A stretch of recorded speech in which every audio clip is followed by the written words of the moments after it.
Good evening and welcome to This Is The Day. My name is Sarah Otieno. We are live on Family TV, also live on Family Radio 316, where the music does the talking, and also we're keeping Jesus on the airwaves. Use the WhatsApp number 0786316316 and also through the SMS line 20316 to talk to us, and through Facebook and Twitter at Family Radio 316, and we'll always be there to get back to you and address any issues or any questions that you have to the station. Well, today we look at some of the stories that are making headline.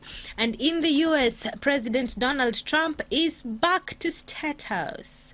We'll be highlighting that story and much more in our country and across the globe. But one of the stories that people are talking about is the reopening of schools. What the CS for Education Professor George Magoha says, the first reopening of schools. And today he announced that the competent-based curriculum is resuming in phases, of course. And he said that the grade 4 pupils, the class 8 candidates, and also the form 4 candidates are supposed to be going back to school by Monday, that is the 12th of October. Well, that is where we're getting our question for today. As a parent, as a guardian, are you ready to take your child back to school, considering that the parents and the teachers will also be taking care of some issues, including making sure that the desks are available and they are enough for the children, and also the issue of face masks, and amongst other issues that were communicated by the Ministry of Education. Question of the day: are you ready to take your child back to school on Monday? Talk to us through the WhatsApp number 0786316316, also through the SMS line 20316. We'll be looking at that story and much more. Now, just in case you missed on the speech that was given today by the Education Cabinet Secretary, it clearly stated that the KCPE examination will start on the March of 22nd, that is next year, 2021, and end on March 24th the same year. Although the KCSE examination will be starting on the March the 25th and end on April 16th, 2021. And according to the CS, all schools will be required to strictly adhere to COVID-19 containment protocols and guidelines, among them the mandatory use of face masks, monitoring of body temperatures, and observing of high levels of hygiene. Now, that is where we are talking from today, and I can see Vincent Mulinge from Thika has already tuned in and texted in his opinion. Are you ready as a parent to take your child back to school, as a parent, as a guardian, and even if you're a teacher, are you ready to receive the children back to school come Monday? Well, just in case you missed the discussion on Jam 316 this morning, Pastor James Okumu was talking to a parent and a teacher about the resumption of school, and this is what they said. You cannot talk about opening schools when you've not opened up, when we still have curfews, when we still have issues to do with, when they're still reading data of people who are dying of COVID-19. We must know how to balance that. We cannot talk about taking our children to school and we are still telling Kenyans that people are dying out there, that there is a problem out there. So we must learn how to create an issue or how to give confidence to our country. Then number 3 is about the Ministry of Education. The Ministry of Education must give hope, education is about deadlines, it's about timelines. People want to graduate, like Marion said, her daughter wants to graduate in her ECD class. Those are timelines.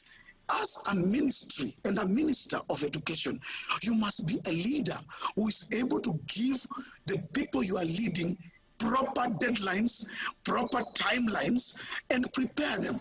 You must know how to talk. You don't just talk carelessly. The problem we have at the Ministry of Education, there's a lot of talk that is not encouraging. I think that a Minister of Education needs to be like a pastor, like you, Pastor James. He needs to be a person who can give hope, who can encourage, who can go out there and give people a way forward. It needs to be a shepherd. Then number 4, we need to think about quality education. Quality education is quality teachers, is quality environment, is quality tools. And our country needs to stop living a lie. We need to bring stakeholders, real stakeholders, Not pick a few people who have got vested interests and bring them somewhere and they come there and do politics and you say that those are stakeholders. No, stakeholders are parents and their children, the learners. Let me say this, learners have a voice. As a country, we also need to give those learners a voice. University students and people who can talk and think. We can't decide for them everything. Allow them, even ECD children, they know how to think. They also know what is good for them. Like Marion's child says, I want to graduate. That's a very important point that we need to listen to as stakeholders in education. So we need to give learners also a voice. When Professor Magoha is meeting stakeholders, can he also meet learners? Can he visit some ECD children in Marion's house, Standard 7 children in my house, and ask them, what do you really think should happen? And finally, this one now is to our political class and the president. Don't politicize education. Education should never be politicized. It should always be done out of politics. By that I mean, the people who give views and the people who lead education we should not allow politicians or politicals to interfere with the decision making in the running of education. That way we'll be moving forward. Okay. I tend to think schools should be reopened in phases. Let the universities start. Let a few high schools, especially Form 4 candidates as 8, report. And that way we can weigh and see where we are as a country. We can't open all at once. Unfortunately, as Peter has ably highlighted, education has been politicized quite a lot. So you find even the people who will call themselves parents representatives, some of them are not even parents. They don't even have children in those schools. If you as a parent take personal interest in your child's education and highlight issues that you think need to be addressed in schools, you are looked at as a rebel. And a lot of times you'll be sidelined even by fellow teachers because there will be lobbying that will happen behind the curtains. We need to be genuine. We need to be genuine with each other. We need to be open. We need to stop living a lie. If it's a public school, it's all for the interest of our children. Well, this is the discussion. We head on to other news, and the Kenya Revenue Authority has introduced a mobile application in hopes to encourage tax compliance, especially amongst those living in the informal sector. Deputy Commissioner in charge of the Policy and Tax Advisory, Caxton Masudi, says that the taxman hopes that the new application will help meet at least 1 billion Kenya shillings. Great with the banks so that people who are interested in paying taxes that are beyond the threshold, the M-Pesa threshold, they'll also be able to file and pay for taxes on this mobile platform. And we also want to make it possible for all the people who use this mobile platform to be able to have a summarized report of their ledger in iTax. You can also check the authenticity of the persons who present themselves before the public. Well, the second phase of Tembea Tujenge Kenya initiative has been kicked off. Now, this move is aimed at boosting the tourism sector recovery from the harsh economic environment that was occasioned by the coronavirus pandemic. Speaking during the event, head of Presidential Delivery Unit Andrew Wakahiu says that the initiative is also aimed at improving job opportunities. And this comes at a time when about 1.7 million Kenyans have lost their source of income owing to this pandemic, and this is according to the data by the Kenya National Bureau of Statistics. There is a lot of effort going on by the government to revive this sector. As you are aware, His Excellency the President announced a 2 billion shilling stimulus package for this hospitality sector.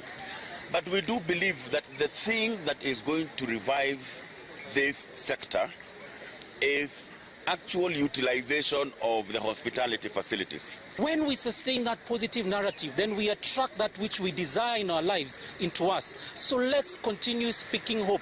When you see Tembea Kenya sprawling around the country, remember it is talking about the hope not in them, but in you. And as we boost our economy, our prayer and hope is that all Kenyans can come on board to help us to be able to push the initiative to build a better economy, to spring up the economy, and to be able to provide livelihoods to all the Kenyans. So in that regard, I think it's an extremely important step that we've taken, that we've opened up the economy, and the travel and tourism, domestic travel and tourism has picked up.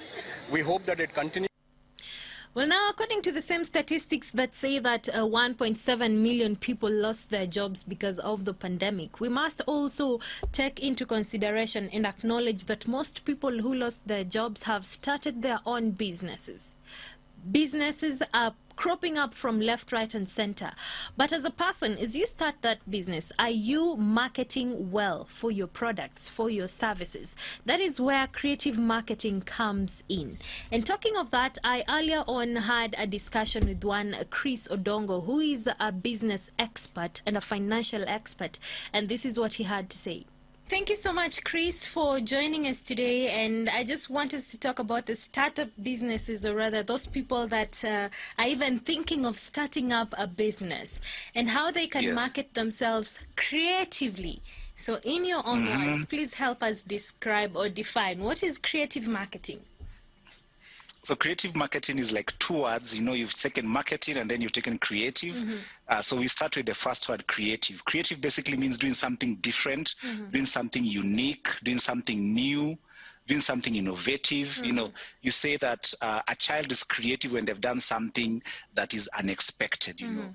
An artist is creative when they've done their song or they've done their art in a new way, you know. So probably if it's an artist, they've combined glass and paper, and it's creative. So creative means different, unique, stylish.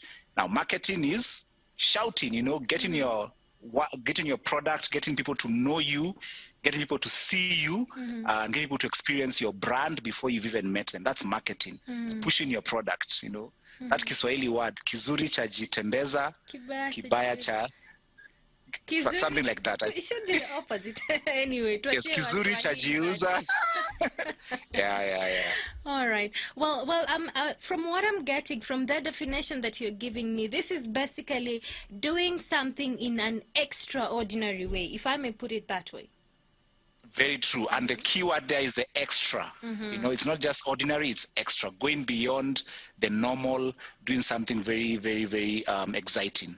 Yeah. All right. Yeah, so sort of like think about the thing that excites people is, you know, imagine if you do a hot air balloon and it goes up there and it has your name on it and your brand on it. That's different. That's creative. When we were growing up, we used to have these aeroplanes that would fly around the city and they would be advertising or marketing Moi Day or something. That was creative. It was something new. Yeah. All right. So when we talk about creative marketing, so if you were to do it for your business, let's say, for example, it's a startup business. I don't know what kind of business maybe you're interested in, but in any kind of business, can this be applicable? And rather just break it down for us. How would you be creative? The first key to being creative in marketing or even being in marketing is understanding your customer. You know, you want to be able to first understand who is my customer, where are they to be found, and therefore then what is the best way that I can be able to find them. It's not just enough to say, how can I be creative? You first have to understand, where will I find my customer based on who is my customer and based on the product that I'm offering them. Then when you understand how will I find my customer, who is my customer. So for example, if your customer is going to be found in a shopping mall, then you now start asking yourself, what is the creative way that if I go to the shopping mall, I can stand out and my customer can see me? So of course, you now then need to go to that shopping mall, walk around, see, then think, okay, I think I can do this. So the other day I was in CBD on Moi Avenue and I was looking to buy a laptop and I realized, so I'm here, I'm in town, I want to buy a laptop. So which shop do I go to? So the people who are being creative about their marketing are the ones who I noticed, and I ended up going to their shops to check out whether they have the kind of laptop for me. And one of the entrepreneurs who was there had advertised their business by they had put sort of like a billboard around all the trees. So all the trees around Moi Avenue had their business name and circulating. And I noticed it. I thought, oh, where is this shop? Yeah. They seem to be big. They seem to be a big shop, and therefore maybe I'll get a good bargain. You know, and I went to the shop. So sometimes that's how you be creative. Wow. Wow. And when we talk about online, and you said we must consider where we're getting our customers and who are the customers. Yes. So let's say we're targeting someone who is online, all right? The online platforms. This is where we're planning to do our marketing. So how can I, as an entrepreneur, be creative with my online platforms? So, as I said, number one, find out where the customer is. So is your customer on Google?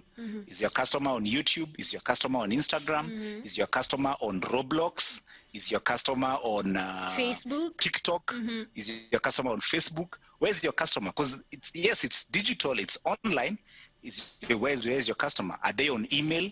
So if you know where your customer is, then now you can start asking yourself, how do I put my product so that it is in front of my customer? Is your customer on the mobile phone, or is their customer on the laptop? Is your customer on a laptop, or is your customer on a desktop? You know, are they playing games? So when you start understanding those things, then you now start saying, this is what I'll position my product. And then, is your customer going online in the morning, or are they going online in the evening?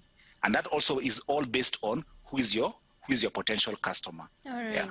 Okay. That's what I'd say. Yeah. Wow. And does this kind of marketing, does this kind of strategy apply for any kind of business? Marketing applies to all types of businesses.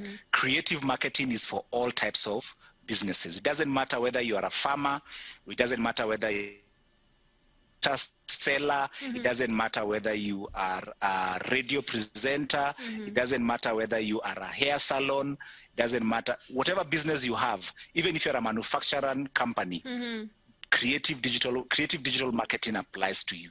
Wow. Digital marketing applies to you. Marketing applies to you. So I want to ask, how are you going to get customers? Oh yes, you can't without this. You have to marketing. shout. You have to shout. Yeah. All right. So what's the importance of this, other than just getting a lot of customers and shouting that, hey, I'm here, my business has 1, 2, 3, which is also a form of marketing? What's the importance of being creative when it comes to your marketing strategy? So you can go and shout just like everybody else, and then people will just, we've had this before, and the other company that produced this or said this didn't even deliver. So you just look like every other person. But when you are creative, then you're telling the customer, there's something different that you can get from me. There's something unique that you can get from us. And the customer is going to say, okay, maybe I should give you a try, because the other company disappointed me, but you seem to be different. You seem to be saying something new. And then also, everybody's advertising. How will you stand out? Yeah, think about it. When we were growing up, we used to take matatus. Which matatu did you wait for? You waited for the one that stood out, because it was offering something different, it was offering something unique. Ganya, yes, and that's what you waited for. Yeah, and why were you waiting? Because you are thinking this thing stands out, it's creative, it's unique, and the more creative and the more unique, the better that matatu served and the more customers it got. So yeah, you stand out. And also, if you do a lot of creativity, you get customer feedback. Customers now come and tell you, you look like you're open to new ideas. So maybe you should try serving us like this. Maybe you should try doing this for us. You're able to get that feedback, and you're able to then improve your product and improve your what is it called? Delivery. Your value proposition. Proposition. All right. Now you said that, and I remembered one fruit vendor that operates, I think, around Ukieleke Angara hapo towards Globe. And this fruit vendor is just like any other, but he used to have a very white apron, you know, and a very white, yani you could notice the apron and the hat from a distance. And I asked him why he was so neat. Well, he was only just selling fruits. And he told me that is how he gets more clients other than those other people who are just vending fruits kienyeji too. So I'm thinking, exactly, it's actually important. Creative marketing. And he understood that his customer wants clean, healthy, safe fruits. And he knows that if he wears white, it is a proxy for cleanliness. Yeah, and customers will appreciate, and he stood out. Yeah. All right. So lastly, if someone wants to be this creative and just want to stand out, as we said earlier, is there a place where entrepreneurs can get help to make sure that they are creative in bringing out their products and services to the common mwananchi and to the public? There's definitely, there are many places entrepreneurs can go. They are open and welcome to come to Wild International. We are part of a community of experts who are serving entrepreneurs, and we can help them with creative ideas. We are running currently digital marketing training every single Tuesday and Thursday, sponsored by Facebook, and you can get that on bit.ly/Boost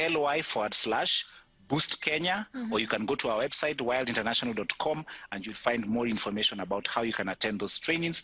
They are free, and they're coming right to your screen, and you can attend them at your own convenience and time. So they can come to us. They can also go to online sources and learn how to be creative. They can actually also get mentors. They can also get business coaches, and we do have business coaches here at Wild, and they can engage here. All right, there's something else. You said that, and I remembered this this thing that happens on social media, whereby you have someone, you pay someone to market your product. Can we also categorize that under creative marketing? That's also a creative way of marketing. It's called endorsements. You pay somebody to come and talk positively about your product. That person has to have a following. That person has to have what is it called? A sway. Where if they tell the market do ABCD, the market is likely to trust them. That person also has to have a high trust level with the market. And an endorsement from a customer who is genuine actually does much better for you as a business than an endorsement from a social media or a celebrity. All right. So literally what we are talking about here is there is creative marketing, there is also feedback that can actually help someone, and there is getting information from the experts like now you guys, and maybe media, the coaches, the business coaches, the mentors, and all these things entail what we call creative marketing. Very true. All those things, when they come together, they perform part of creative marketing, because they help you to be able to come up with new ideas and new ways of reaching out to your target audience. Wow. Thank you so much, Chris. Thank you. I really appreciate this. Thank you very much for having me. For all the listeners and viewers, we wish you success in your business and happy Customer Service Week. Oh, thank you so much, and happy Customer Service Week to you too. I know you have customers in your place. Yes, we do. Asante sana. Thank you, Remy Kipchirchir. And you're saying, I listened to the discussion on creative marketing. It's a good concept to get customers and how to make your businesses, especially during this season of the pandemic. Thank you very much. Lynette, also, you have had that discussion. It's a good one. I'm getting back to you in a couple of minutes. And then this is Ruben on the question of the day. Ruben is saying, how safe are the learning institutions? Have the measures been put into place towards safety for all the staff involved in the schools and the learners? I think the government has become blind to the fact that we still have people dying of COVID-19. On the other hand, we should think that it has gone down. But let's not forget that serious testing has only been done in major cities, but rural areas have no serious testing. Pupils will travel from different parts of the country, including the hotspots where testing has even gone lower, and converge at schools. This could be very disastrous. We are scared of as parents to release our children. Asante for that. Joa Umo, you're saying, hello, Sarah.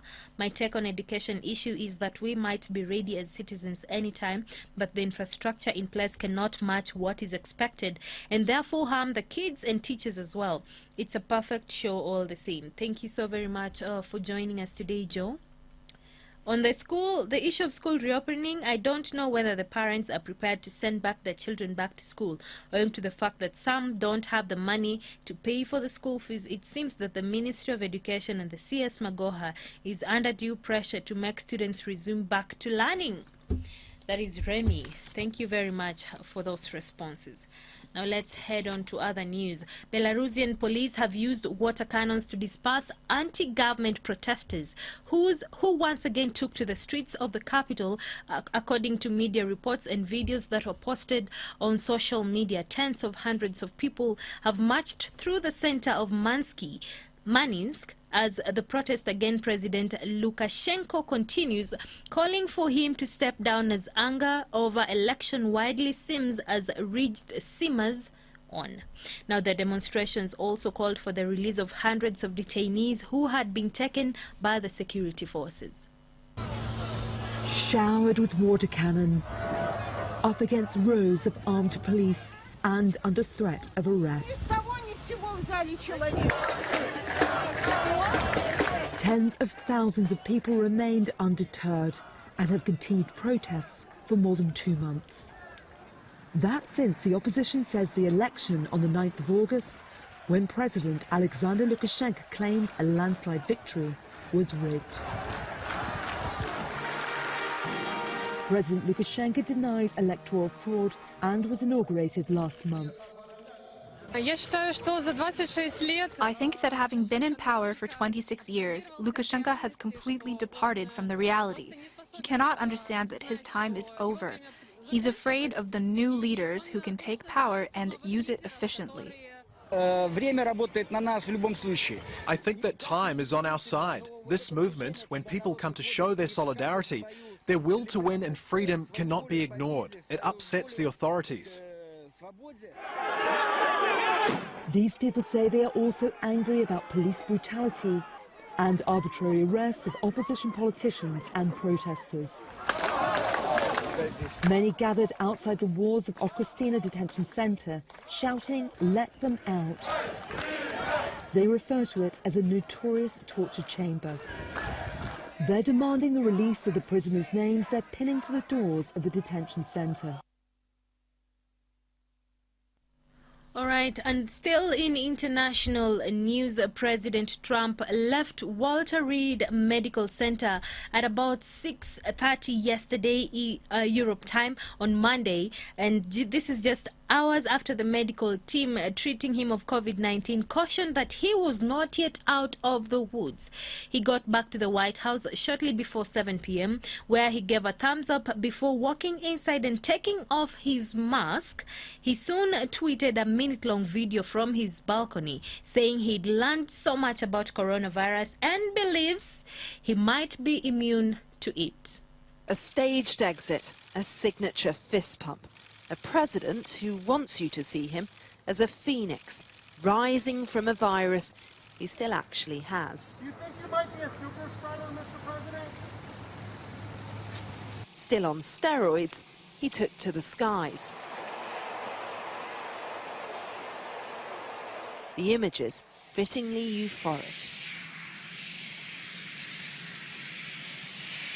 His first act, suitably defiant, removing his mask before telling the nation to resist fear.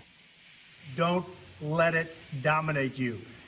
Don't be afraid of it. You're going to beat it. We have the best medical equipment. We have the best medicines, all developed recently. And you're going to beat it. I didn't feel so good. And 2 days ago, I could have left 2 days ago. 2 days ago, I felt great, like better than I have in a long time. I said just recently, better than 20 years ago. Don't let it dominate. Don't let it take over your lives.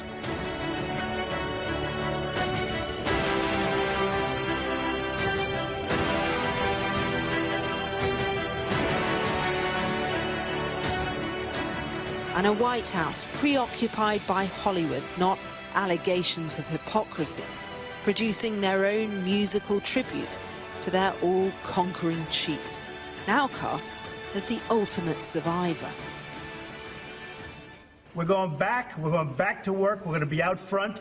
As your leader, I had to do that. I knew there's danger to it, but I had to do it. I stood out front, I led. Nobody that's a leader would not do what I did. And I know there's a risk, there's a danger, but that's okay. And now I'm better, and maybe I'm immune, I don't know. He was hugely helped by an ever-upbeat medical team. We all remain cautiously optimistic and on guard because we're in a bit of uncharted territory when it comes to a patient that received the therapies he has so early in the course. So we're looking to this weekend. If we can get through to Monday with him remaining the same or improving, better yet, then we will all take that final deep sigh of relief. But the president's White House has become increasingly engulfed by COVID-19, and he's not out of the woods yet either. All right, I remember when the first cases of COVID-19 were reported in not only our country but also across the globe. Ooh. Well, everyone was talking about washing their hands, sanitizing their hands, wearing their face masks. But I'm interested to know how many of us still have sanitizers in their bags. How many of us still make sure that they sanitize their hands as often? Just make sure you maintain and keep the rules and the protocols that have been given to us by the Ministry of Health. Which ones are those? Wearing your face mask, washing your hands, maintaining social distancing. That means avoiding gatherings and places where you are so many in one place or crowded. And also remember to sanitize as often as possible and check your temperatures often. Thank you so much for tuning in to This Is The Day. My name is Sarah Otieno. Have yourself a lovely night, and I will see you tomorrow. For this and more of our shows, log on to www.familymediaonline.com to enjoy a wide variety of programs from current affairs to testimonials and features, pastoral and inspirational shows, kids entertainment, and so much more. Also stream live on www.familymedia.tv.